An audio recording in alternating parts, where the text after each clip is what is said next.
Best of r/malicious compliance episode 95. Subscribe for edit videos daily. A few years back, the company I worked for launched a new initiative encouraging employees to help save energy by turning off their computers each night. I complied with the program, and I also timed how long it took for me to start up my computer each morning, wait for it to load up, wait for it to run several startup scripts, reopen each of my necessary programs, and connect to the several shared servers I used.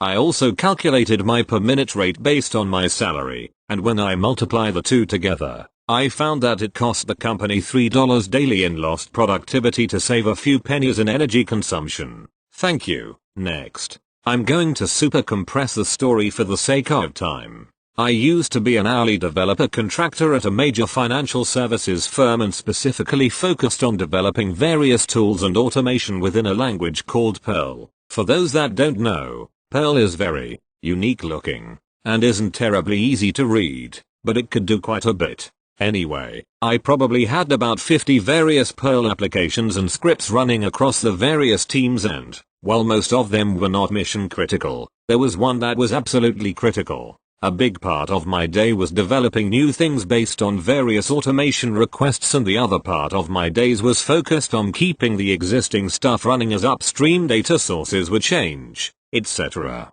Now, I wasn't terribly expensive, but did have to bill them about 45 hours in straight time a week, while actually working about 50, where I'd be at my desk by 8 AM and out the door by 5:30, 6 o'clock, in order to keep up with demand. There wasn't any time and a half or any other kind of rate increase once I went over 40 hours. Anyway, my boss was awful and went on a huge power trip one day and declared loudly that she was taking over reviewing my timesheet from her boss and there was no overtime moving forward. 8 hours a day, and that's IT.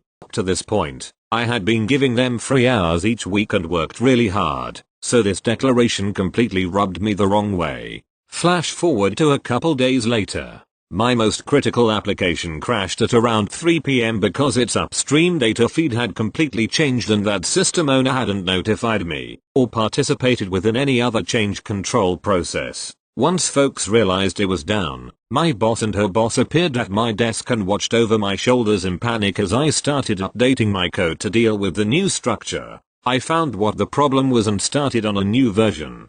Then 4 PM hit. As they stared at my monitor, I locked my computer, grabbed my jacket, and started walking out. Their look of surprise and panic was met with me stating as I walked out, I'm only allowed 8 hours a day. That's the rule. I can't imagine what happened after I left that day, but when I came into the office the next day, my boss's boss saw me, pulled me aside, explained that I was now allowed to work and bill whatever hours that were needed, and he would be taking over my timesheet again. Extra bonus, I left the job a few months later, and a couple months after that, the entire office got laid off, about 200 people, except for one mainframe guy and the guy that I hired to replace me and maintain my code. Thank you. Next. This story takes place when I was a lowly ensign fresh out of the Naval Academy aboard a US Navy surface combatant. Before I get into the story, I'd like you to please excuse my English, as I'm a product of the American education experiment.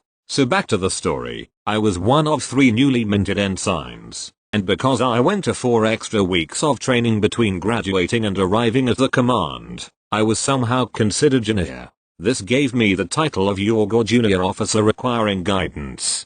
Basically, an excuse to get hazed a bit, and to do odd jobs that needed doing. When I got to the ship, our XO, Executive Officer, second in command, number 2 for those who watched Star Trek TNG, was kind of a jerk. Over time, he softened a bit, and I'd like to think I did my small part in this, but early on, a couple months into arrival, he decided that I wasn't busy enough running my 2 divisions, standing watch, recruiting and training the VBSS team, and trying to work through my surface warfare qualifications. In the wardroom area of the ship where officers hang out and eat, there was a cork board that was empty and ugly. The XO suggested that it would be nice if I could fill it with something useful. I took this on advisement and put it on the back of my already long list of tasks I would get done at some point in the next 2 years. About a month later, The XO called me into his stateroom and asked about the status of the board, that my status as Yorg made it my responsibility. I responded that I thought that doing something on the board was just a suggestion. He very curtly said, "You should consider a suggestion from a superior officer to be an order." My first inclination was to recommend that if a senior officer wanted to issue an order, they should use the appropriate language to make it an order, rather than relying on others to have to magically decipher orders from suggestions. Instead, my response was "Yes sir," but my new internal monologue was "Roger that sir" as sarcastically as possible. Here is where the malicious compliance comes in. Knowing that the XO was a fellow academy grad, and still having many friends as underclassmen at our alma mater, I hatched a plan. I asked a buddy who was now a first-year senior if he could have one of his plebeians, freshmen, do a bit of a research project for me. I let him know the name of my XO and an approximate graduation date. The assigned plebe, being the industrious type, as plebeians usually are, was able to find the lucky bags, ye-books, from the years that my XO was at the academy. In these books he was able to find several somewhat embarrassing photos and wonderful quotes. One was even of him in costume. In any case, these are the types of pictures that would be considered light/blunderiers. So I accomplished my assigned tasking. I made a poster devoted to the XO and his time at the Naval Academy, with blown up pictures, and embarrassing quotes. It was an instant hit with the rest of the officers, including the captain. Thank you. Next. This was over 20 years ago, so some of the details and dialogue may be a little fuzzy, as the years have not been kind. This is a two-part malicious compliance, so it is long. Enjoy. On mobile. Yada, yada, yada. Cast, assistant principal, principal, teacher in Old Walrus, mama, me teen dad. Backstory, I was a teen dad when I started high school. As such, mama told me that I had to be home to take care of my son on the weekends. She did say that during the week, that if I could not find a babysitter for him, then she would watch him while I was at school for the cost of extra chores. But I had to try to find a babysitter first, because she was not going to raise any grandchildren. If I can make the baby, then I can raise the baby. So, I did the best I could, by asking at church on Sunday if one of the ladies would be willing to watch my son during the week while I was at school. But there were some days, the sitter I had lined up, cancelled last minute, leaving me no choice, but ask mama to help me out, causing me to be late to school and costing me more chores. For the first 3 months, I had dealt with ISS, in-school suspension, lunch detention, and the paddle on a number of occasions. And each time I tried to explain, the explanation fell on deaf ears. This time was going to be different. Story. I woke up every morning at 4:30, and did my chores, got ready for school and got my son ready to go to the sitters. I went to the sitters with my son about 7:30, only to be told that my son could not stay for that day for some reason or another. That went on every day since day one. So I drove all the way back home to ask mama if she could watch my son for the day. It took 15 minutes one way, so 30 minutes round trip. Me, mama, can you watch son for me? Mama, OP, why are you not at school? Did you take him to the sitters? Me, yes mom. But she said that she has an appointment in state capital, and she could not watch him today. Please mama, I'm already late. Mama, okay, OP, I'll do it, but you are doing dishes tonight. I gave baby to mama, and drove the 20 minutes to school. Every day the sitter had a different excuse, and it wound up costing me some extra chores to pay mama for watching the baby. First night, dishes. Second night, laundry. Third night, cooking supper. Fourth night, more dishes. Fifth night, cooking supper. By the time I got to school, it was almost 9, and first period was almost over. I go into the office to get my pass to go to class. Monday, Thursday nothing happened.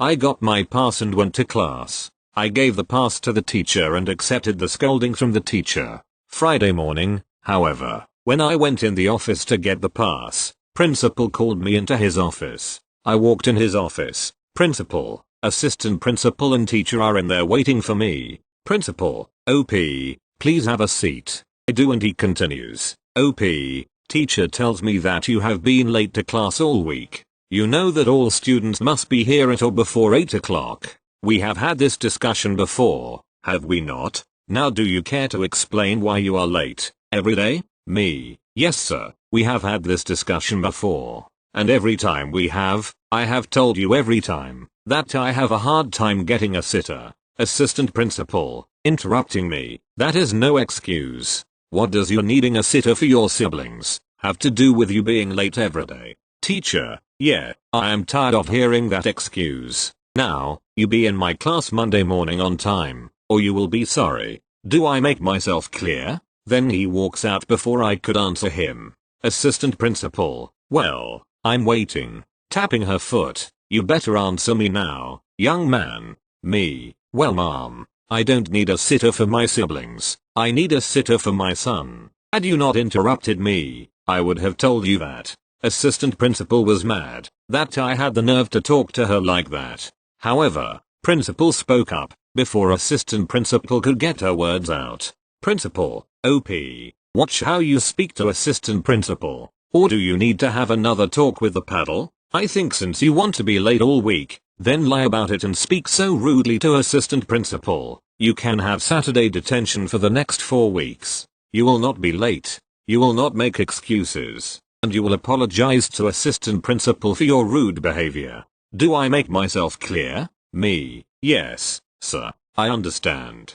To assistant principal, I'm sorry for being rude and disrespectful. Principal, good, be here at 7:45 in the morning. 1 minute late and you will have to deal with a truancy officer. Am I clear? Good, now get out of my office and get to class. I got up and left. I started to hatch a plan to show them how unreasonable they were being and that I was not lying about having a child. So when I got home, I told mama what happened and my whole plan. After taking the punishment for getting in trouble at school, she laughed and told me to be careful and not raise the hornet's nest too badly. The malicious compliance part 1. Since I had to spend all day Saturday and Sunday with my son, well you can see where this is going. I packed my son's diaper bag with everything he would need for 5 hours, grabbed my bag that I put together the night before, loaded up in the car, then had my brother drop us off at the school at 7:30. Detention started at 8 o'clock. I told my brother the plan on the way and we had a good laugh all the way there. Since my son and I were 15 minutes early, we sat on the bench outside of the front door of the school. We really didn't have to wait long, 10 minutes. Assistant and principal came walking up carrying their Dunkin' Donut coffee. They saw my son and I. Then principal said, Principal, OP, I said 7:45. What are you doing here early? And why do you have your baby brother here? No children allowed.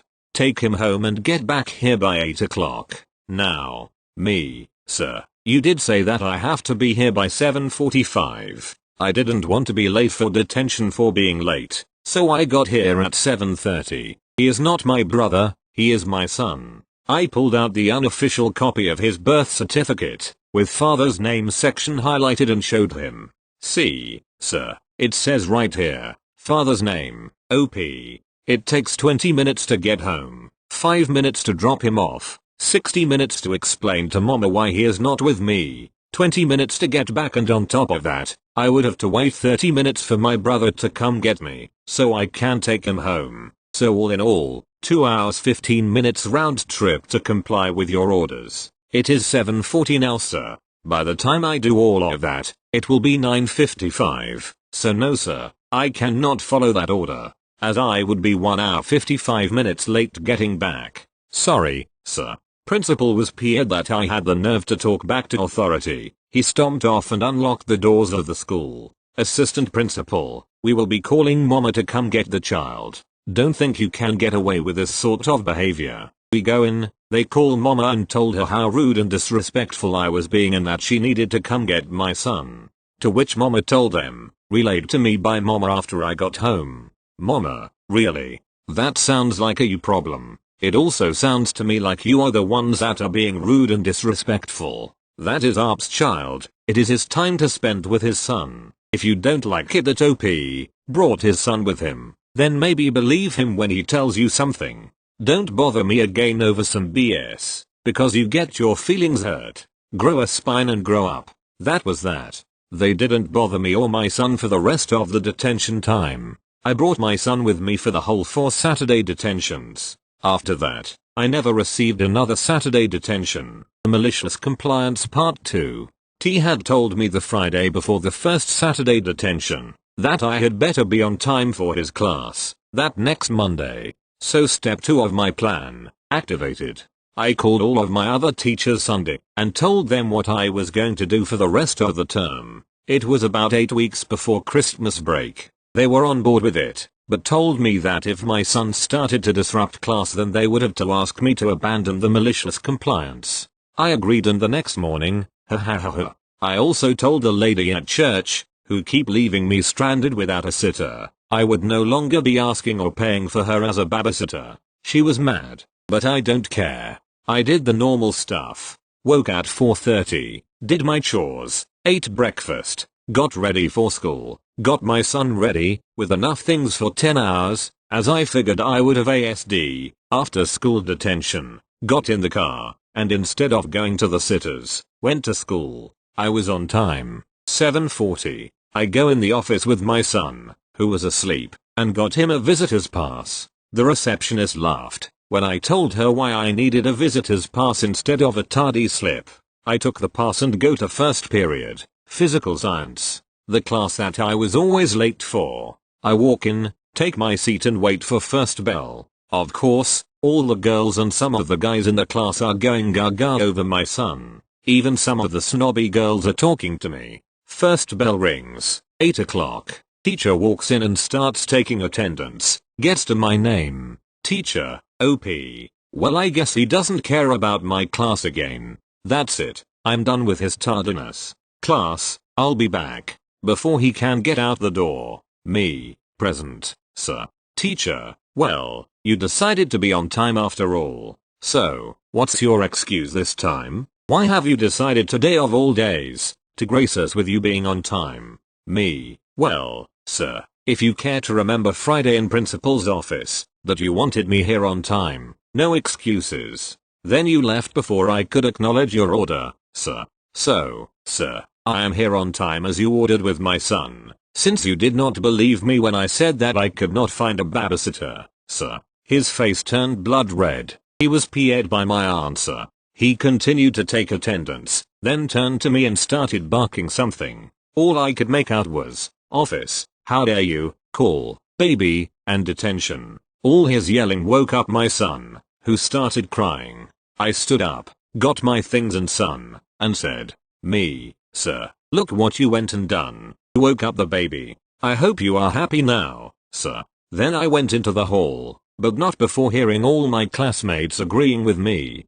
After I got my son calmed down, teacher came out in the hall and with a calmer tone, teacher, OP, please explain why you brought your brother with you to my class. I told you that I wanted you on time, not your whole damn family. Me, sir, he is not my brother. He is my son. Shows copy of birth certificate. The sitter has not helped me at all. That is the reason I'm always late. By the time I turn around and convince mama to help me with him, I'm late for your class. But please sir, if you want to give me detention or any other punishment, that's fine and I will take it. But please, sir, please don't shout or cuss. It's not good for you. It's not good for us. And more importantly, it's not good for my son, who will be joining us for the rest of the term. Teacher, what? Through gritted teeth, office now. So, my son and teacher make our way to principal's office. Teacher goes in and tells principal something. Principal comes out, sees me and sighs. Principal, OP, come in. Leave your child there. Me, yes sir, I'll come in. But no sir, I will not leave my son unattended. I go in, pushing my son's stroller. Principal, OP, teacher, said that while you were on time, that you were being disrespectful and insubordinate. Not to mention that you think it is okay for a child to come to school, what for the rest of the term. You, young man, are about to learn a lesson. That children do not belong in school and that you can't not get away with disrespecting authority or rules. Now, what do you have to say for yourself? Me, sir, if children do not belong in school, then why in the hell are we forced to come? I have no other choice but to bring my son with me. I don't have a babysitter. Mama won't help me out. Remember, she said she would, but only in extreme cases and for me doing more chores, and have ran out of options. Now if you are going to punish me for something, then I think it best to wait until my attorney gets here, to make sure that the punishment fits the charges and is a fair carry of justice. Or you can proceed and have a lawsuit and lose your position with the Board of Education. Your choice, sir. I know my rights as a citizen of the country. Teacher was shocked. Principal, after much thought, OP, let's not get attorneys involved. Let's go back to where you said that you have no choice but to bring him with you. Do you care to expand on that? Why does he not live with his mother and her family? Me, yes sir. The reason I have no choice but bring him with me is because the babysitter I hired is useless. Mama is too busy and I can't afford to pay her to watch him. The reason he doesn't live with mom or her family is because she and her family gave up their rights and claim of him.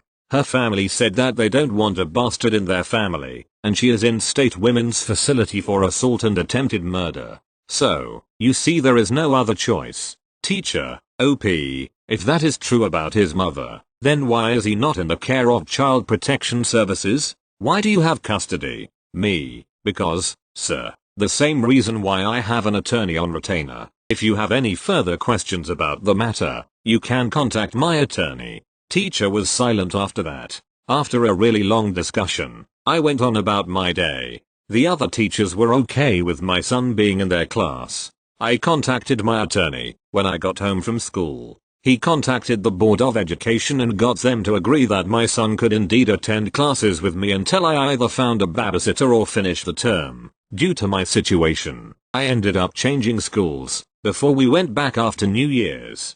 I did find a wonderful babysitter who was available when I needed her, for a really great rate. Also, I ended up having to retake physical science, as I had failed at the first school, but ended up passing the class with an 87. B. People think it is hard to be an adult, married and have a child. Ha, I only wish I could have complained about that. That is easy compared to my experience in high school. Note, when I say I drove to school, I had my learner's permit. My brother, 20 at the time, was the one who was teaching me how to drive for a fee. I didn't trust my son to just anyone. So, I would be late to school, despite the fact I knew the penalty for doing so. There was consequences at home for me getting in trouble at school. My learner's permit was taken when I got Saturday detention. Waking up at 4:30 to do chores before going to school. We lived on a dairy farm. Why go inside to call mama? This was back before everyone had a mobile phone. Paddle, WTF. It was in a school district that paddled students up to graduation, with parents' permission. It was not uncommon to hear of seniors getting paddled one day before graduation, but only if the offense called for the paddle. My next go around with physical science class was after lunch, so I had plenty of time to be there. I found out from a friend at the old school that principal and assistant principal were fired for having personal relations with each other in principal's office during school hours, which explains a lot. Teacher retired at the end of the school year.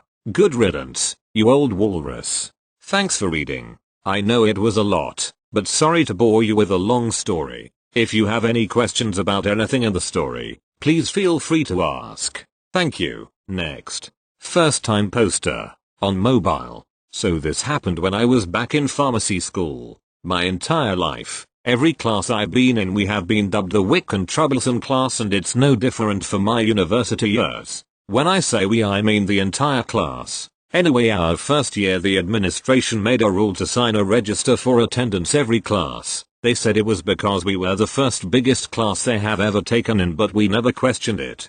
For the entire first year 70% of us would sign the register and then leave. Now my group of friends were very sneaky. We all wrote similarly, so one or two of you would sit in class and sign for everyone then leave. They never caught on until our second year. In our second year we had two lecturers teaching the same course. They were kind of pompous and very full of themselves, who started sending the register around before break and then just before class ended. They thought this would dissuade us from leaving. It didn't. BTW. This ticked us off, though, as we were not subjected to stay the entire class other than the first hour, which was when break would be given.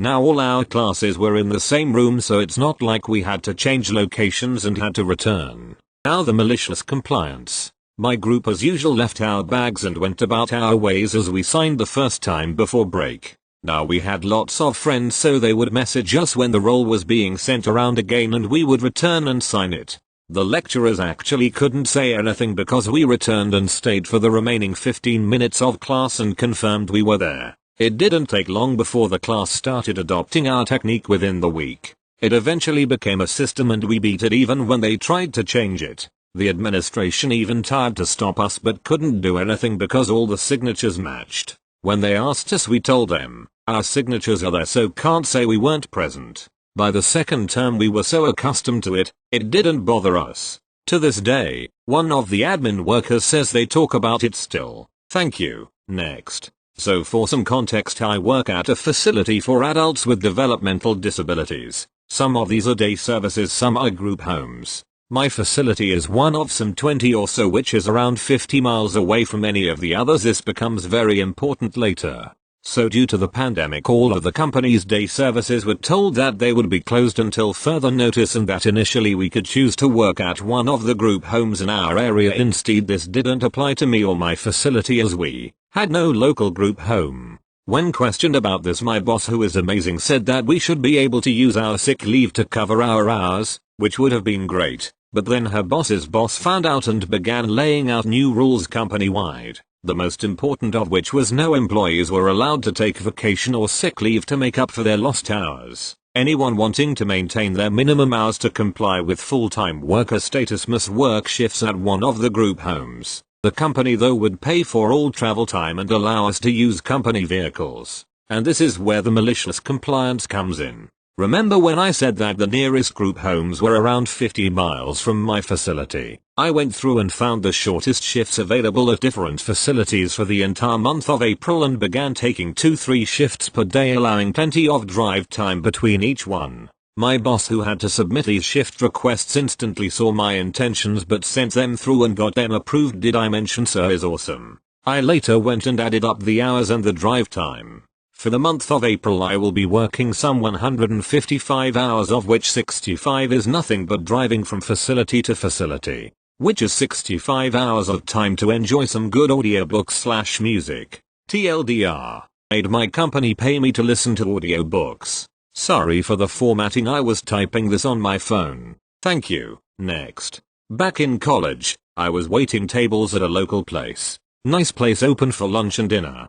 Quick note, I went to college in a small to medium town. Large college, smallish town. It was very noticeable who were students and who were locals, and the locals did not like the students, to the point where if you went to locals bar you would be given the stink eye. Anyways, the restaurant was nice for the area and tips were good. The GM was a good guy and really worked around my school schedule. This meant a lot of nights and no lunches during the week. Everything was going great and summer was coming up. This was going to be my first summer staying at school. Since I already had a good job, my plan was to work as much as possible and save. A bunch of my buddies were staying as well and figured we'd hang out, play some disc golf, drink some beers and have a good summer. After finals, I told my manager my new schedule and started working lunches during the week. This is where the problems started. There was a Karen that had been working there forever and, being a local, despised the students that worked at the restaurant. She would complain that we never had to work lunches, dinners made more money, and that we were spoiled and didn't want to work hard. I don't know why she was complaining, because she only wanted to work MF lunch closing. Oh well. First lunch I work and you can tell she is excited to boss around the college kids. I work my shift and she is constantly in all our faces telling us we are doing things wrong and we don't know what to. Closing duties were especially brutal. Everything took twice as long and would have to be redone at least once. Funny that I never had an issue when I worked dinners. After a couple days of this crap, I talked to my manager and asked not to work lunches. Rightly, he says that wouldn't be fair, and since I didn't have classes, he couldn't play favorites. Big smile time. Q compliance. I log on to our college's website, find any class that has an opening and enroll. I go back to my manager, show him that I am now enrolled in Bowling 101 MF, 12:1 p.m. Never worked another lunch that summer. I did need a pay credit and I'm still a decent bowler.